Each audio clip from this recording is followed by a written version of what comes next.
സഅലബത്ത് bin Abdulrahman ഇങ്ങനെ ഒരു വീടിന്റെ പരിസരത്ത് കൂടി ഇങ്ങനെ നടന്നു പോകുമ്പോ ഒരു പെണ്ണ് നിന്ന് കുളിക്കുന്നുണ്ട്. ഒരു സുന്ദരിയായ പെണ്ണ് നിന്ന് കുളിക്കുന്നുണ്ട്.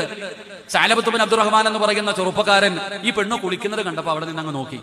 കുറെ കഴിഞ്ഞപ്പോഴാണ് സഅലബത്ത് ബിൻ അബ്ദുറഹ്മാനിന് തോന്നിയത്, പടച്ചോനെ ഞാൻ ചെയ്യണത് എന്താ, പാവമില്ലല്ല, എന്താ ഞാൻ ചെയ്തേ?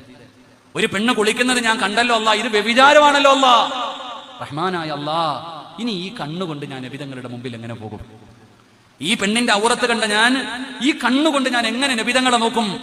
അള്ളാന്റെ റസൂലിന്റെ മുമ്പിൽ ഞാൻ എങ്ങനെ കടന്നു പോകും? ഞാൻ പാവിയ, ഞാൻ വ്യഭിചാരിയ. ഒരൊറ്റ ഓട്ടം സഅലബത്ത് ബിൻ അബ്ദുറഹ്മാൻ. പിന്നെ ആരും കണ്ടിട്ടില്ല. സഅലബത്ത് ബിൻ അബ്ദുറഹ്മാൻ എന്ന് പറയുന്ന ചെറുപ്പക്കാരൻ ഓടുകയാ.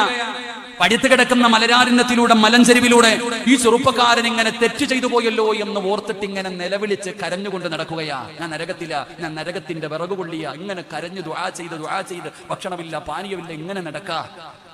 40 ദിവസം കഴിഞ്ഞപ്പോ മഹാനായ ജിബ്രീൽ അലൈഹിസ്സലാം അല്ലാഹുവിന്റെ പ്രവാചകന്റെ മുമ്പിലേക്ക് കടന്നു വരികയാണ്.